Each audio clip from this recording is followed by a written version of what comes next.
नमस्कार जौहर साथियों, स्वागत है आपका हमारे YouTube चैनल में। आप झारखंड के किस जगह से समाचार सुन रहे हैं, कृपया कमेंट बॉक्स में लिखकर हमें जरूर बताएं। तो आइए जानते हैं झारखंड से जुड़ी तमाम प्रमुख खबरों को।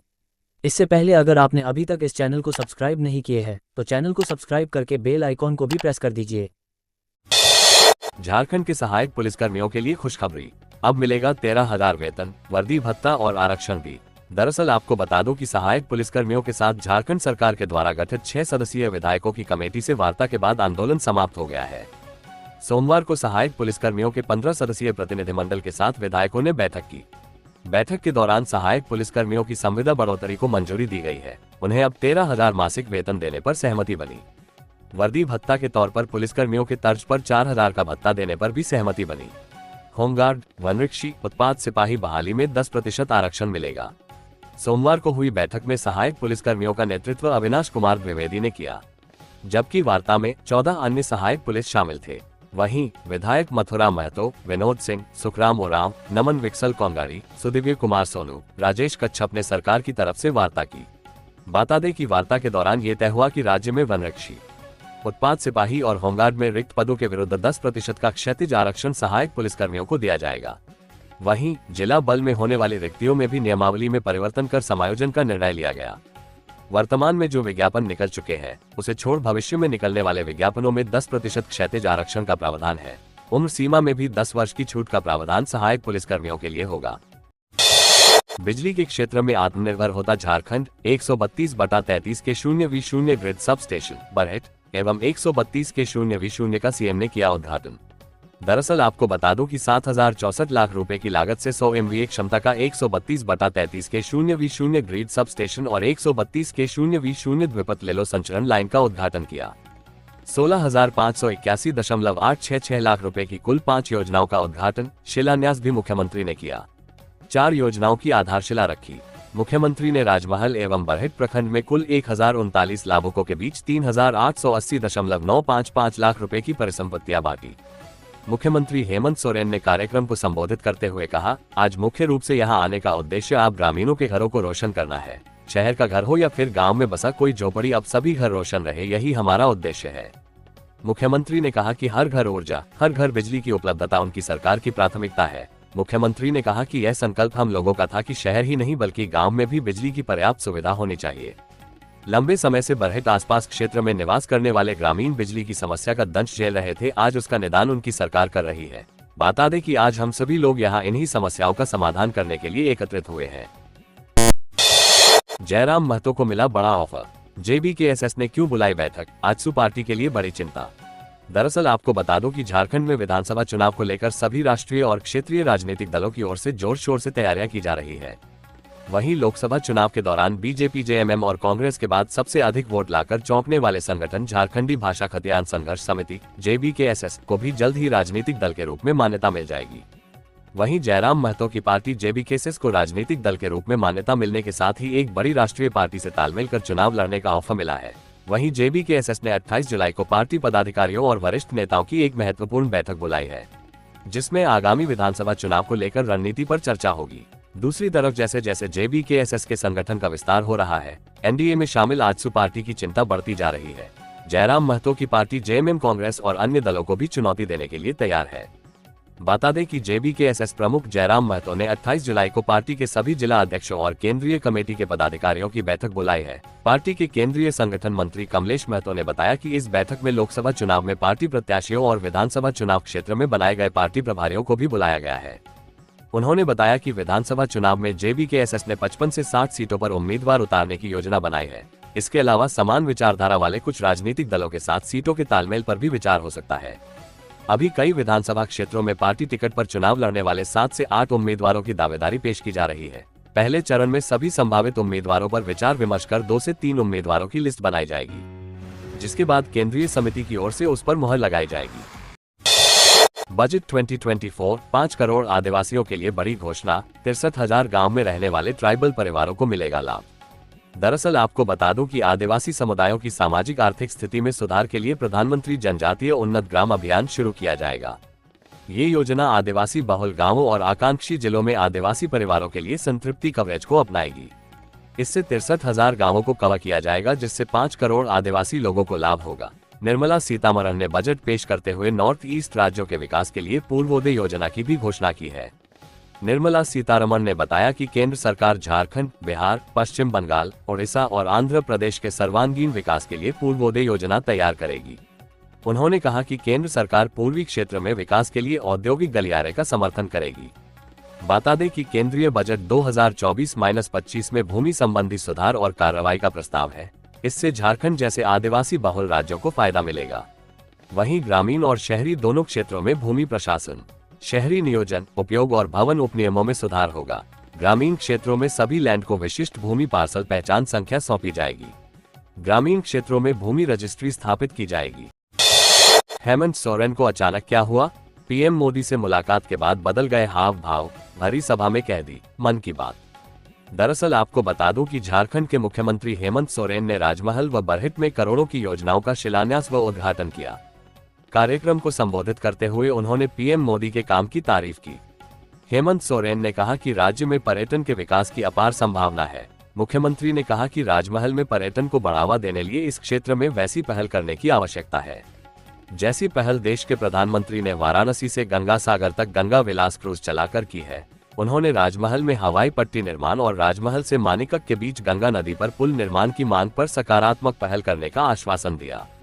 उन्होंने क्षेत्र में व्याप्त जलापूर्ति समस्या, गंगा कटाव की समस्या का भी जिक्र किया तथा आश्वासन दिया कि इन समस्याओं का जल्द ही विभागीय स्तर पर जानकारी लेकर निराकरण किया जाएगा। नीतीश और चंद्रबाबू को मोदी सरकार ने बजट में साधा, बिहार और आंध्र प्रदेश को क्या मिला? दरअसल आपको बता दूं कि नरेंद्र मोदी सरकार 3.0 का जब गठन हुआ था तभी से चर्चा थी कि अब आंध्र प्रदेश और बिहार की ओर से केंद्र पर दबाव रहेगा। तेलुगु देशम पार्टी और जेडीयू की ओर से इस संबंध मांग भी उठाई गई थी कि राज्यों को विशेष राज्य का दर्जा दिया जाए। अब मोदी सरकार 3.0 के पहले बजट में वित्त मंत्री निर्मला सीतारमण ने एनडीए को 2 बड़े सहयोगियों को साधने की कोशिश की है। इसके तहत आंध्र प्रदेश को 15,000 करोड़ रुपए का अतिरिक्त फंड दिया जाएगा। वहीं बिहार के लिए भी 26,000 करोड़ रुपए जारी होंगे। इस रकम का इस्तेमाल राज्य में 3 एक्सप्रेसवे बनाए जाएंगे। इसके अलावा कुछ और इंफ्रास्ट्रक्चर भी तैयार होगा। बिहार की बात करें तो राज्य में सड़कों का जाल बिछाने के लिए 26,000 करोड़ रुपए का प्रावधान किया गया है। इससे गया, नालंदा, दरभंगा समेत कई जिलों को फायदा मिलेगा। केंद्र सरकार ने पटना से पूर्णिया के बीच एक्सप्रेसवे बनाने के लिए फंड देने का ऐलान किया है। इसके अलावा बक्सर से भागलपुर के बीच भी एक्सप्रेसवे का निर्माण होगा। साथ ही बोधगया से राजगीर, वैशाली होते हुए दरभंगा तक हाईवे बनेगा। बक्सर में गंगा नदी पर 2 लेन का एक पुल बनाया जाएगा। बता दें कि वित्त मंत्री ने कहा कि बिहार में बाढ़ की समस्या से निजात पाने के लिए भारत सरकार नेपाल के साथ मिलकर काम करेगी। राज्य में बाढ़ नियंत्रण के लिए इस बजट में 11,500 करोड़ रुपए का प्रावधान किया गया है। गया के विष्णुपद मंदिर और बोधगया के महाबोधि मंदिर में काशी विश्वनाथ की तर्ज पर कॉरिडोर बनाकर धार्मिक पर्यटन विकसित किया जाएगा।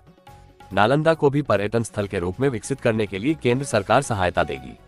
उन्होंने कहा कि अमृतसर कोलकाता इंडस्ट्रियल कॉरिडोर पर केंद्र सरकार बिहार के गया में औद्योगिक विकास को बढ़ावा देगी। इससे पूर्वी क्षेत्र में विकास को गति मिलेगी। बजट पर कांग्रेस बोली, सरकार ने मान लिया है बेरोजगारी राष्ट्रीय संकट, हमारी स्कीम चुरा ली। दरअसल आपको बता दूं कि नरेंद्र मोदी सरकार 3.0 के पहले बजट को कांग्रेस ने दिखावे वाला करार दिया है। कांग्रेस नेता जयराम रमेश ने कहा कि इस बजट में सरकार ने मान लिया है कि बेरोजगारी राष्ट्रीय संकट है। उन्होंने कहा कि वित्त मंत्री निर्मला सीतारमण का बजट भाषण दिखावे पर ज्यादा केंद्रित रहा है। केंद्र सरकार ने 10 साल के इनकार के बाद स्वीकार किया है कि बेरोजगारी राष्ट्रीय संकट है, जिस पर तत्काल ध्यान देने की जरूरत है। पार्टी महासचिव जयराम रमेश ने ये भी कहा कि सरकार ने जिस इंटर्नशिप योजना की घोषणा की है वो इस लोकसभा चुनाव के कांग्रेस के घोषणा पत्र में किए गए प्रशिक्षुता के अधिकार के वादे पर आधारित है। इसके तहत उसने डिप्लोमा एवं डिग्रीधारक बेरोजगार युवाओं को प्रशिक्षण के साथ 1 साल तक हर महीने 8,500 रुपये देने का वादा किया था। कांग्रेस ने इस कार्यक्रम को पहली नौकरी पक्की नाम भी दिया था। सरकार ने मंगलवार को कहा कि वो रोजगार से जुड़ी 3 योजनाएं शुरू करेगी। वित्त मंत्री निर्मला सीतारमण ने लोकसभा में 2024-25 के लिए केंद्रीय बजट पेश करते हुए कहा कि सरकार नौकरी बाजार में प्रवेश करने वाले 30 लाख युवाओं को 1 महीने का पीएफ भविष्य निधि योगदान देकर प्रोत्साहन देगी। बता दें कि उन्होंने कहा कि प्रधानमंत्री इंटर्नशिप योजना के तहत 5,000 रुपये का मासिक भत्ता मिलेगा। रमेश ने एक्स पर पोस्ट किया, वित्त मंत्री ने कांग्रेस के न्याय पत्र 2024 से सीख ली है, जिसमें इसका इंटर्नशिप कार्यक्रम स्पष्ट रूप से कांग्रेस के प्रस्तावित प्रशिक्षुता कार्यक्रम पर आधारित है, जिसे पहली नौकरी पक्की कहा गया था। हालांकि अपनी चिरपरिचित शैली में योजना को सभी डिप्लोमा धारकों और स्नातकों के लिए गारंटी के बजाय मनमाने लक्ष्य 1 करोड़ इंटर्नशिप के साथ सुर्खियां बटोरने के लिए डिजाइन किया गया है। नए कर्मचारियों को सरकार देगी पहले महीने की सैलरी, बजट में वित्त मंत्री का बड़ा ऐलान। दरअसल आपको बता दूं कि केंद्रीय वित्त मंत्री निर्मला सीतारमण वित्त वर्ष 2024-2025 के लिए अपना 7वां केंद्रीय बजट पेश कर रही है। इस दौरान नौकरी पेशा लोगों के लिए बड़ा ऐलान किया गया है। वित्त मंत्री सीतारमण ने अपने बजट भाषण में कहा कि सरकार संगठित क्षेत्र में रोजगार पाने वाले लोगों को पहले महीने की सैलरी देगी। कर्मचारी और नियोक्ता दोनों को मदद दी जाएगी। इसके अलावा रोजगार के पहले 4 सालों में ईपीएफओ में सरकार भी कंट्रीब्यूशन करेगी। इसके तहत सरकार हर महीने 3,000 रुपये की मदद नियोक्ता को देगी। इसके अलावा सरकार ने मंगलवार को कहा कि वो रोजगार से जुड़ी 3 योजनाएं शुरू करेगी। वित्त मंत्री निर्मला सीतारमण ने लोकसभा में 2024-25 के लिए केंद्रीय बजट पेश करते हुए कहा कि सरकार नौकरी बाजार में प्रवेश करने वाले 30 लाख युवाओं को 1 महीने का पीएफ योगदान देकर प्रोत्साहन देगी। उन्होंने घोषणा की कि कार्यबल में महिलाओं की भागीदारी को बढ़ावा देने के लिए देश में कामकाजी महिलाओं के लिए छात्रावास स्थापित किए जाएंगे। वित्त मंत्री ने कहा कि सरकार जलवायु अनुकूल बीज विकसित करने के लिए निजी क्षेत्र विशेषज्ञों और अन्य को धन उपलब्ध कराएगी। बता दें कि पहले से ही मौजूद योजना मनरेगा, महात्मा गांधी राष्ट्रीय ग्रामीण रोजगार गारंटी का लक्ष्य प्रत्येक परिवार के कम से कम एक सदस्य को एक वित्त वर्ष में 100 दिनों का रोजगार उपलब्ध कराना है। झारखंड में महिलाओं को सम्मान राशि के लिए लगेंगे कैंप, योजना से लाभ लेने की क्या पात्रता। दरअसल आपको बता दूं कि सीएम हेमंत सोरेन ने कहा कि आने वाली पीढ़ियों को ध्यान में रखते हुए राज्य सरकार शिक्षा, गरीबी उन्मूलन समेत कई योजनाएं चला रखी है। राज्य में 21 से 50 वर्ष से कम आयु की ग्रामीण और शहरी महिलाओं को आर्थिक सहायता प्रदान कर सम्मान राशि देना इसी की एक कड़ी है। मुख्यमंत्री मैया सम्मान के नाम से शुरू होने जा रही इस योजना से 40 लाख से अधिक महिलाएं लाभान्वित होंगी। इस दिशा में शीघ्र लाभ देने के लिए झारखंड सरकार की ओर से कैंप लगाए जाएंगे, जिनमें लाभुक महिलाओं से आवेदन लिए जाएंगे। सीएम सोमवार को साहिबगंज के राजमहल और बरहिट में जनसमूह को संबोधित कर रहे थे। इस मौके पर उन्होंने राजमहल में 88.84 करोड़ की योजनाओं का ऑनलाइन उद्घाटन और शिलान्यास किया। बता दें कि सीएम सोरेन ने कहा कि सरकार का यह प्रयास है कि राज्य की आधी आबादी सशक्त और स्वावलंबी बनकर आगे बढ़े। राजमहल राज्य मुख्यालय से काफी दूर है। इस क्षेत्र में विकास की असीम संभावनाएं हैं। यहाँ हवाई पट्टी का निर्माण कराया जाएगा। साहिबगंज के राजमहल से बंगाल के मानिकक तक गंगा नदी पर पुल बनाने की पहल भी जल्द की जाएगी। इससे विकास के नए आयाम जुड़ेंगे, जो इस क्षेत्र के लिए मील का पत्थर साबित होगा। चाहे जाति को एससी का दर्जा देने के लिए केंद्र सरकार से राज्य सरकार बात करेगी। झारखंड में खराब प्रदर्शन वाले विधायकों का भाजपा काटेगी टिकट, विधानसभा चुनाव में क्या क्या चुनौतियां। दरअसल आपको बता दूं कि झारखंड विधानसभा की तैयारियों में लगी भाजपा अपने सारे विधायकों के कामकाज की समीक्षा करेगी। समीक्षा में जिन विधायकों का कामकाज खराब पाया जाएगा, उनका टिकट भी कटेगा। दिसंबर 2019 में विधानसभा चुनाव में भाजपा ने 24 सीटों पर जीत दर्ज की थी, जिनमें हजारीबाग व बाघमारा के विधायक अब सांसद बन चुके हैं। इन दोनों सीटों पर नए चेहरों को जगह मिलना तय है। वहीं सिंदरी के विधायक इंद्रजीत महतो भी लंबे समय से कोमा में हैं। ऐसे में सिंदरी में भी नए चेहरे को भाजपा उम्मीदवार बनाएगी। जमशेदपुर पूर्वी व जमशेदपुर पश्चिमी, मनिका, बहरागोड़ा जैसी सीटों पर भी नए चेहरों को मौका मिलना तय है। राज्य की 28 आदिवासी आरक्षित सीटों में महज 2 पर भाजपा का कब्जा है। अधिक से अधिक आदिवासी सीटों को जीतने का लक्ष्य कर भाजपा ने तय किया है कि इन सीटों पर राज्य के तमाम बड़े आदिवासी नेताओं को विधानसभा का उम्मीदवार बनाया जाएगा। बता दें कि जयराम महतो की पार्टी जेबीकेएसएस पहली बार विधानसभा चुनाव लड़ रही है। लोकसभा में हार के बावजूद जेबीकेएसएस का प्रदर्शन बेहतर रहा था। 55 सीटों पर चुनाव लड़ने का ऐलान कर चुकी जेबीकेएसएस आधा दर्जन सीटों पर मजबूत है। लोकसभा में जेबीकेएसएस को 2 सीटों पर लीड मिली थी। झारखंड में कांग्रेस और झामुमो का कितनी सीटों पर दावा, विधानसभा चुनाव को लेकर इंडिया की क्या तैयारियां। दरअसल आपको बता दूं कि झारखंड विधानसभा चुनाव की तैयारी राजनीतिक दलों ने शुरू कर दी है। एनडीए जहां चुनावी मैदान में कूद पड़ा है, वहीं महागठबंधन अभी रणनीति को लेकर मशक्कत करता दिख रहा है। महागठबंधन इस बार इंडिया गठबंधन के तहत चुनाव लड़ने की तैयारी कर रहा है। 2019 के विधानसभा चुनाव में महागठबंधन के घटक दल झामुमो, कांग्रेस और राजद ने एक साथ चुनाव लड़ा था, लेकिन 2024 के चुनाव में भाकपा माले समेत अन्य दलों के शामिल होने की संभावना दिख रही है। झारखंड सरकार के तीनों घटक दल 2019 के परिणाम और जिन सीटों पर प्रत्याशी उतारे थे, उसे आधार बनाकर सीटों की दावेदारी करेंगे। बता दें कि 2019 में झामुमो ने 43, कांग्रेस ने 31 और राजद ने 7 सीटों पर चुनाव लड़ा था। इनमें झामुमो को 30, कांग्रेस को 16 और राजद को 1 सीट पर सफलता मिली और विधायक जीत कर आए। कई उपचुनाव भी हुए, जिसमें मांडा सीट कांग्रेस के खाते में आ गई, जबकि रामगढ़ सीट हाथ से चली गई। हालांकि कांग्रेस जिस 31 सीट पर चुनाव लड़ी थी, उसके साथ साथ झाविमो की सीट मांडा व पोड़ैयाहाट पर प्रत्याशी उतारने का दावा कर रही है। कांग्रेस ने मांडा के तत्कालीन प्रत्याशी बंधु तिर्की के खिलाफ प्रत्याशी उतारा, जिसमें उसे हार मिली। बाद में जेवीएम के दोनों विधायक बंधु तिर्की व प्रदीप यादव कांग्रेस में शामिल हो गए थे। वर्तमान में कांग्रेस की 32 सीटों पर दावा है। वहीं लोकसभा चुनाव के समय मांडू के भाजपा विधायक जयप्रकाश भाई पटेल को शामिल कराया। इस सीट पर झामुमो प्रत्याशी उतारता है। ऐसे में जयप्रकाश पटेल के लिए झामुमो बलिदान देगा या फिर वे झामुमो के प्रत्याशी बन चुनाव लड़ेंगे, ये देखना होगा। झारखंड में कांवरियों के साथ मारपीट, लूट की भी कोशिश, खूब बवाल। दरअसल आपको बता दूं कि रांची लोहरदगा रेल रूट पर नरकोपी स्टेशन के पास असामाजिक तत्वों ने कांवरियों के साथ मारपीट की, उनके साथ लूटपाट की कोशिश की। इस घटना के खिलाफ कांवरियों ने लोहरदगा में पावरगंज सुभाष चौक को लगभग 3 घंटे तक जाम रखा। रांची के नरकोपी थाना प्रभारी वहां फंसे युवक श्री नायक को पुलिस अभिरक्षा में लेकर देर शाम लोहरदगा थाना पहुंचे। उसे लोहरदगा पुलिस को सुरक्षित समर्पित कर दिया। उसके बाद गुस्साए लोगों ने सड़क जाम हटा ली। बता दें कि नरकोपी थाना प्रभारी देव प्रताप प्रधान ने बताया कि रविवार को लोहरदगा से महाकाल क्लब चंद्रशेखर आजाद चौक लोहरदगा से जो कांवरिये पैदल पहाड़ी मंदिर में जलाभिषेक के लिए गए थे, उनमें से कुछ थके थे। वे दोपहर 2:55 बजे रांची लोहरदगा ट्रेन में सवार होकर लोहरदगा लौट रहे थे। इसी दौरान नरकोपी रेलवे स्टेशन में कुछ असामाजिक तत्व ट्रेन में चढ़े। एक कांवरिया से चांदी की चेन छीनने लगे। उक्त कांवरिया ने जब विरोध किया तो असामाजिक तत्वों ने उसे पीट दिया, जिससे भयभीत होकर वह ट्रेन से उतरकर भाग गया। इसे लेकर हो हंगामा होने लगा। सूचना पर तत्काल नरकोपी पुलिस रेलवे स्टेशन पहुंची। काफी खोजबीन के बाद नायक को खोजा गया। उसके बाद उसे लोहरदगा पहुंचाया गया। इस सीजन पहली बार जमकर बरसे बादल, अगले 3 दिनों तक कैसा मौसम। दरअसल आपको बता दूं कि रांची समेत झारखंड के मध्य भाग बोकारो, गुमला, हजारीबाग, खूंटी व रामगढ़ के अलावा दक्षिणी भाग पूर्वी सिंहभूम, पश्चिमी सिंहभूम, सिमडेगा, सरायकेला खरसावां में मंगलवार को भारी बारिश हो सकती है। इसको लेकर भारतीय मौसम विज्ञान केंद्र रांची के द्वारा येलो अलर्ट जारी किया गया है। दूसरी ओर रांची में सोमवार को सुबह में भी बादल छाए रहे और आंशिक बारिश हुई। इसके अलावा 24 जुलाई को दक्षिणी भाग के अलावा पूर्वी भाग देवघर, धनबाद, दुमका, गिरिडीह, गोड्डा, जामताड़ा, पाकुड़, साहिबगंज के अलावा रांची व मध्य भाग में भारी बारिश की संभावना है। 25 जुलाई को भी उत्तर पूर्वी भाग और दक्षिण पूर्वी भाग के झारखंड के कई जिलों के लिए चेतावनी जारी की गई है। पिछले 24 घंटे के अंतराल पर कई स्थानों पर हल्के से मध्यम दर्जे की बारिश हुई। वहीं जमशेदपुर में सावन की पहली सोमवारी पर इस सीजन की झमाझम बारिश हुई।